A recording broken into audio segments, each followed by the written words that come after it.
मैं हमारे माननीय और लोकप्रिय प्रधानमंत्री जी को नम्रता पूर्वक मंच पर आमंत्रित करती हूं और उनसे निवेदन करती हूं कि वे यहां मौजूद सभी को प्रोत्साहित करें।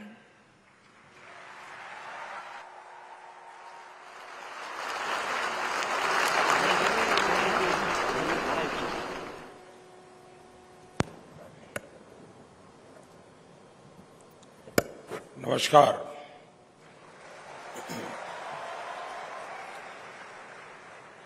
महाराष्ट्र के गवर्नर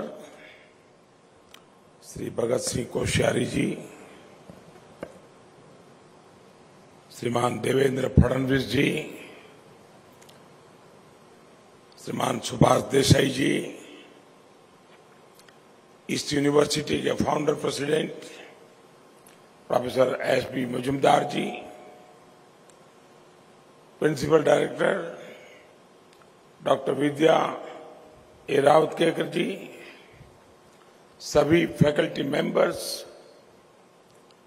विशिष्ट अतिथिगण और मेरे युवा साथियों,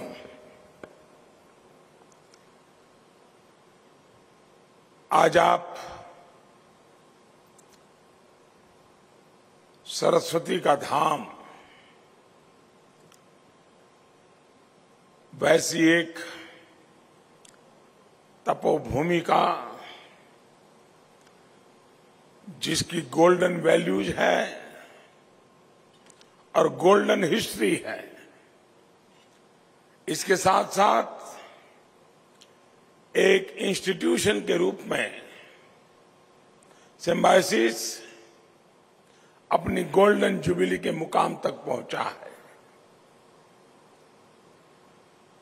एक संस्थान की इस यात्रा में कितने ही लोगों का योगदान होता है, अनेक लोगों की सामूहिक भागीदारी होती है। जिन स्टूडेंट्स ने यहां से पढ़कर सिम्बायोसिस के विजन और वैल्यूज को एडॉप्ट किया, अपनी सक्सेस से सिम्बायोसिस को पहचान दी, उन सबका भी इस जर्नी में उतना ही बड़ा योगदान है। मैं इस अवसर पर सभी प्रोफेसर्स को, सभी स्टूडेंट्स को और सभी एलुमनाई को ढेरों बधाई देता हूं।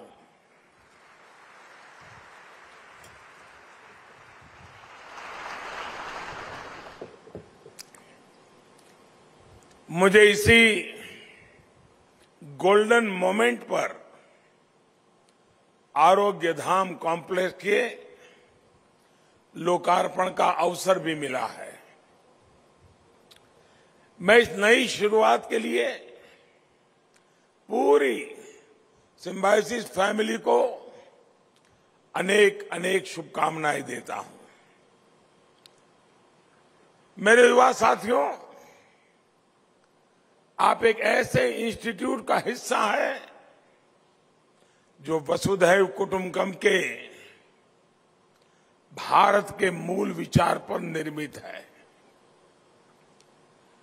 मुझे ये भी बताया गया है कि सिम्बायोसिस ऐसी यूनिवर्सिटी है जहां वसुधैव कुटुंबकम पर अलग से कोर्स भी है। ज्ञान का व्यापक प्रसार हो, ज्ञान पूरे विश्व को एक परिवार के रूप में जोड़ने का माध्यम बने, यह हमारी परंपरा है, यह हमारी संस्कृति है, यह हमारे संस्कार है। मुझे खुशी है कि ये परंपरा हमारे देश में आज भी जीवंत है। मुझे बताया गया है कि अकेले सिम्बायोसिस में ही दुनिया के 85 कंट्री के 44,000 से ज्यादा स्टूडेंट्स यहां पढ़ते हैं, अपने कल्चर्स को साझा करते हैं। यानी भारत की प्राचीन विरासत आधुनिक अवतार में आज भी आगे बढ़ रही है। साथियों, आज इस संस्थान के छात्र उस जनरेशन को रिप्रेजेंट कर रहे हैं जिसके सामने इन्फिनिट अपॉर्चुनिटीज है। आज हमारा ये देश दुनिया की सबसे बड़ी इकोनॉमीज में से शामिल है। दुनिया का तीसरा सबसे बड़ा हब स्टार्टअप इकोसिस्टम आज हमारे देश में है।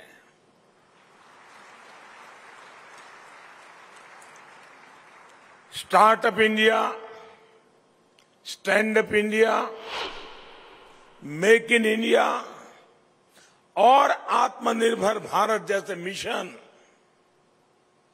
आपके एस्पिरेशंस को रिप्रेजेंट कर रहे हैं। आज का इंडिया इनोवेट कर रहा है, इंप्रूव कर रहा है और पूरी दुनिया को इन्फ्लुएंस भी कर रहा है।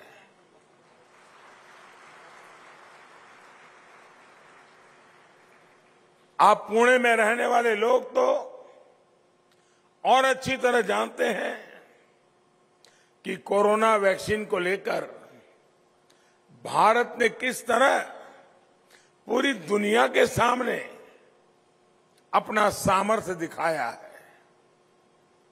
अभी आप लोग यूक्रेन संकट के समय भी देख रहे हैं कि कैसे ऑपरेशन गंगा चलाकर भारत अपने नागरिकों को युद्ध क्षेत्र से सुरक्षित बाहर निकाल रहा है।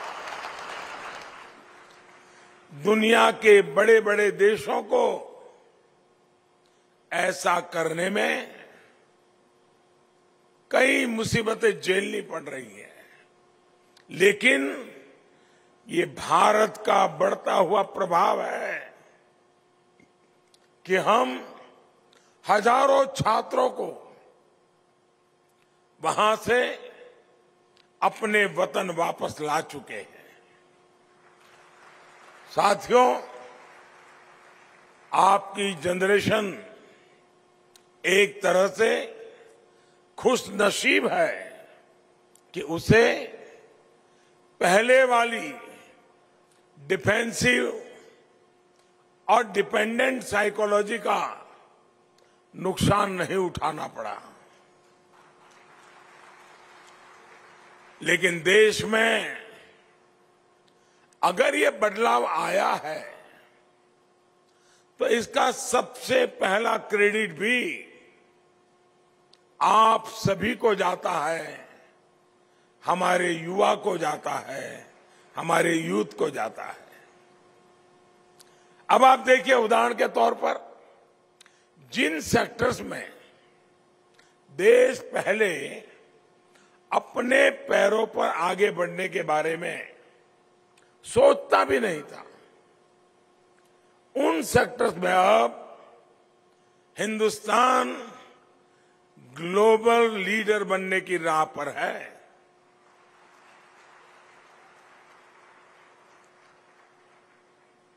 मोबाइल मैन्युफैक्चरिंग का एग्जाम्पल हमारे सामने है। कुछ साल पहले तक हमारे लिए मोबाइल मैन्युफैक्चरिंग और ऐसे ही न जाने कितने इलेक्ट्रॉनिक्स का एक ही मतलब था, इंपोर्ट करो, दुनिया में चच्चे हैं कहीं से ले आओ। डिफेंस सेक्टर में हम दशकों से ये मानकर चल रहे थे कि जो दूसरे देश हमें देंगे हम उसी के भरोसे कुछ कर सकते हैं। लेकिन आज स्थिति भी बदली है, परिस्थिति भी बदले हुए है। मोबाइल मैन्युफैक्चरिंग में भारत दुनिया का दूसरा सबसे बड़ा देश बनकर के उभरा है।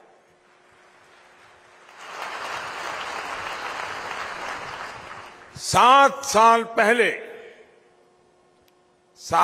पहले भारत में सिर्फ 2 मोबाइल मैन्युफैक्चरिंग कंपनियां थी। आज 200 से ज्यादा मैन्युफैक्चरिंग यूनिट्स इस काम में जुटी है। डिफेंस में भी दुनिया के सबसे बड़े इंपोर्टर देश की पहचान वाला भारत आज डिफेंस एक्सपोर्टर बन रहा है। आज देश में 2 बड़े डिफेंस कॉरिडोर बन रहे हैं, जहां बड़े से बड़े आधुनिक हथियार बनेंगे, देश की रक्षा जरूरतों को पूरा करेंगे। साथियों, आजादी के 75वें साल में हम एक नए भारत के निर्माण के नए लक्ष्यों के साथ आगे बढ़ रहे हैं। इस अमृत अभियान का नेतृत्व हमारी युवा पीढ़ी को ही करना है। आज सॉफ्टवेयर इंडस्ट्री से लेकर हेल्थ सेक्टर तक, एआई और एआर से लेकर ऑटोमोबाइल और ईवी तक, क्वांटम कंप्यूटिंग से लेकर मशीन लर्निंग तक, हर फील्ड में नए मौके बन रहे हैं।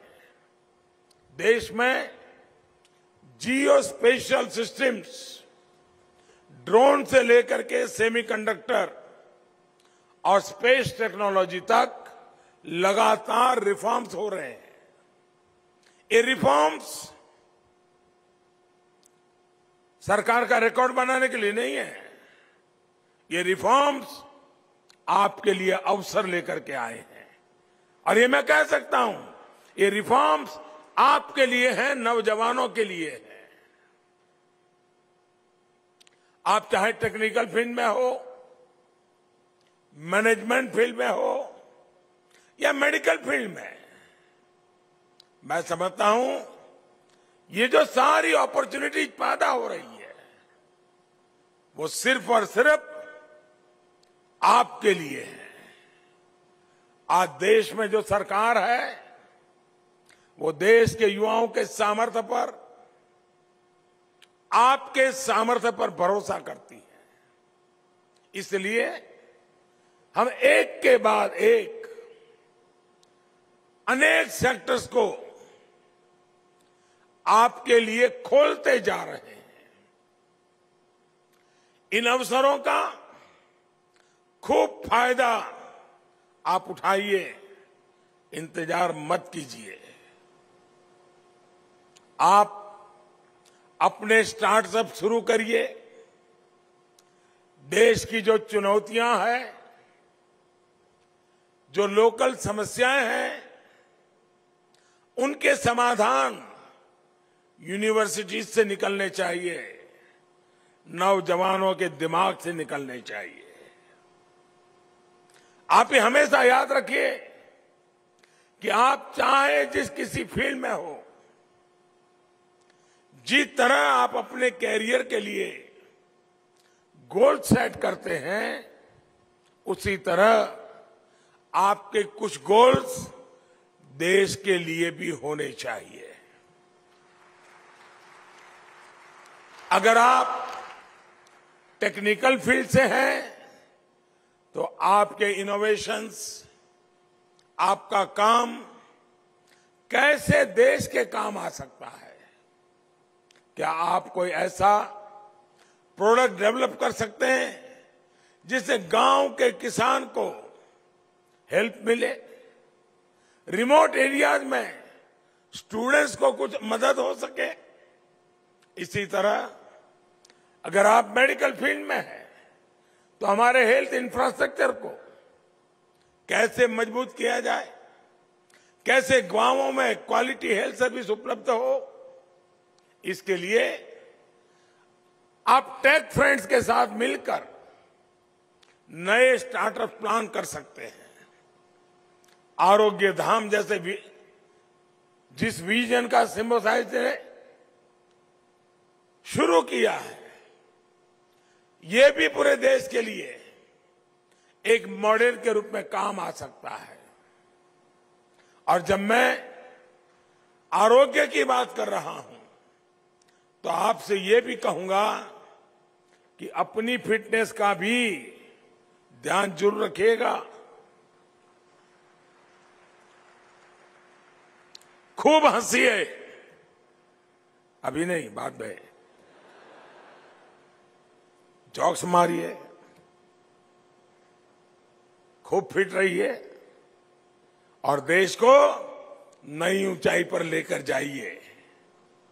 हमारे गोल्स जब पर्सनल ग्रोथ से बढ़कर नेशनल ग्रोथ के साथ जुड़ जाते हैं तो राष्ट्र निर्माण में स्वयं की भागीदारी का एहसास बढ़ जाता है। साथियों, आज जब आप अपनी यूनिवर्सिटी के 50 वर्ष के मुकाम को सेलिब्रेट कर रहे हैं तो मैं इस सिम्बायोसिस फैमिली से कुछ आग्रह करना चाहता हूं, और सिर्फ यहां बैठे हुए लोगों को नहीं, आपको भी आग्रह करना चाहता हूं। क्या सिम्बायोसिस में हम एक परंपरा विकसित कर सकते हैं क्या कि हर वर्ष किसी एक थीम के लिए डेडिकेट किया जाए और यहां जो भी लोग हैं किसी भी फील्ड में होंगे वे एक साल अपने बाकी कामों के उपरांत इस एक थीम के लिए उनका कोई न कोई डेडिकेशन, योगदान, भागीदारी, इनिशिएटिव होना चाहिए। अभी से मानो तय करें कि जब गोल्डन जुबली मना रहे हैं तो नेक्स्ट 5 ईयर, 5 साल 2022 का थीम कौन सा होगा, 2023 का थीम कौन सा होगा, 2027 का थीम कौन सा होगा, क्या अभी से हम तय कर सकते हैं। और जैसे एक थीम मैं बताता हूं, जरूरी नहीं कि इसी थीम पे चलना चाहिए, आपकी अपनी योजना से बनाइए। लेकिन हम मान लीजिए, सोच लीजिए कि भाई ग्लोबल वार्मिंग ये विषय ले लिया, 2022 पूरा ये हमारा परिवार ग्लोबल वार्मिंग के हर पहलू उसी का अध्ययन करे, उसी पर रिसर्च करे, उसी पर सेमिनार करे, उसी पर कार्टून बनाए, उसी पर कथाएं लिखे, उसी पर कविताएं लिखे, उसी पर कुछ इक्विपमेंट मैन्युफैक्चर करें। यानी बाकी सब करते करते एक अतिरिक्त काम, एक थीम ले ले, लोगों को भी जागरूक करे। उसी प्रकार से जो हमारे कोस्टल एरियाज है या फिर समुद्र पर क्लाइमेट चेंज के प्रभाव पर भी हम लोग काम कर सकते हैं। ऐसे ही एक थीम हो सकती है कि हमारे बॉर्डर एरियाज के विकास के लिए, जो हमारे आखिरी गांव है, जो हमारी सीमा की सुरक्षा में सेना के साथ कंधे से कंधा मिला करके जी जान से जुटे रहते हैं, एक प्रकार से पीढ़ी दर पीढ़ी वो हमारे देश के रक्षक हैं। क्या हम यूनिवर्सिटी के द्वारा हमारे परिवार में हमारे बॉर्डर डेवलपमेंट का प्लान क्या हो सकता है, इसके लिए यूनिवर्सिटी के स्टूडेंट्स उस इलाके का टूर करें, वहां के लोगों की दिक्कतें समझे, फिर यहां आकर के बैठ करके चर्चा करें, समाधान खोज के निकाले। आपकी यूनिवर्सिटी एक भारत श्रेष्ठ भारत की भावना को मजबूत करने के लिए वसुधैव कुटुंबकम भी, उस सपना भी साकार तब होता है जब एक भारत श्रेष्ठ भारत का सपना साकार होता है।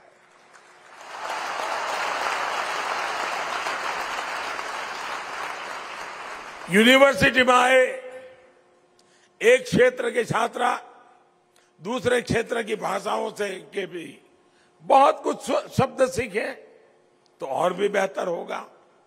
आप लोग लक्ष्य रख सकते हैं कि जब सिम्बायोसिस का छात्र जब यहां से पढ़कर निकलेगा तो मराठी समेत भारत की 5 अन्य भाषाओं के कम से कम 100 शब्द 100 वर्ड्स उसको पक्के याद होंगे और जीवन में उसकी उपयोगिता उसको पता होगी। हमारे आजादी के आंदोलन का इतिहास इतना समृद्ध है। इस इतिहास के किसी पहलू को आप डिजिटल करने का काम भी कर सकते हैं।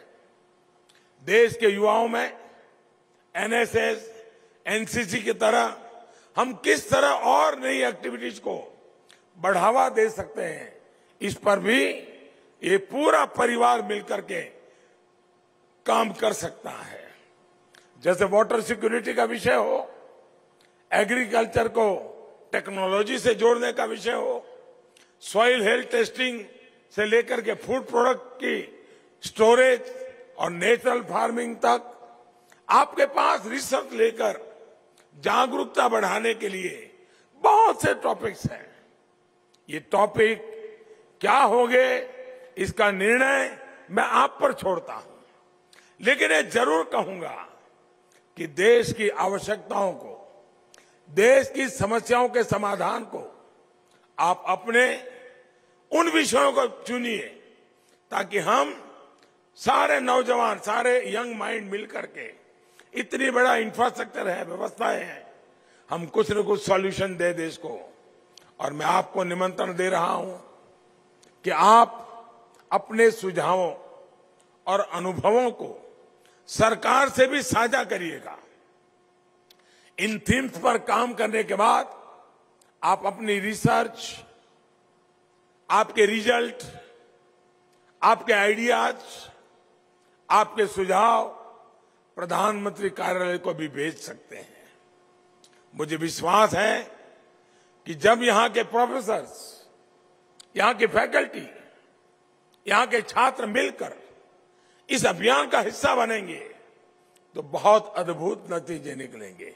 आप कल्पना कीजिए, आज आप 50 साल मना रहे हैं, जब 75 साल मनाएंगे और 25 साल में देश के लिए 25 थीम पर 50-50 हजार माइंडों ने काम किया हो, कितना बड़ा संपुट आप देश को देंगे।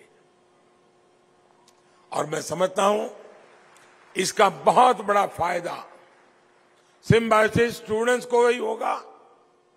आखिर में मैं सिम्बायोसिस के स्टूडेंट्स को एक और बात कहना चाहता हूं।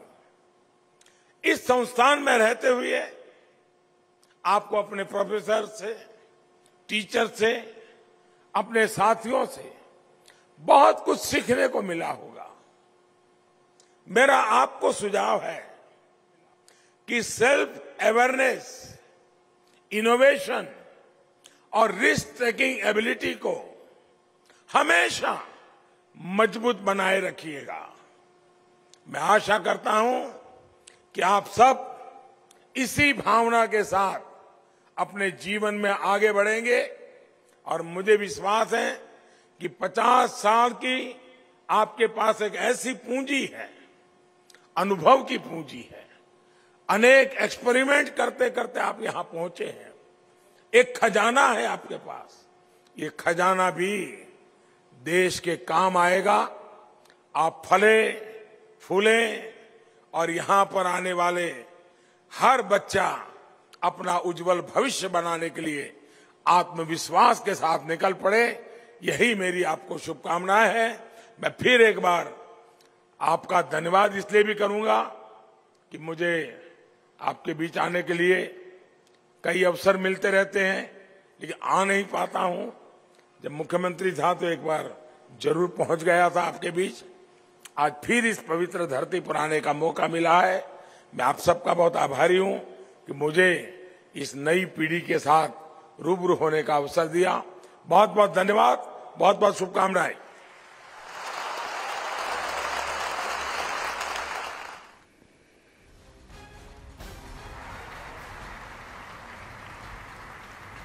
पंतप्रधान नरेंद्र मोदी यांनी इथे उपस्थित असलेल्या सगळ्यांना आवाहन केलं ते आपापल्या परीनं योगदान देण्याचं, स्वतःच्या विविध कल्पना पुढे राबवण्याचं, जलकृषी यासह आज का कार्यक्रम काही विविध विषयांवर महत्त्वपूर्ण असं योगदान देण्याचं.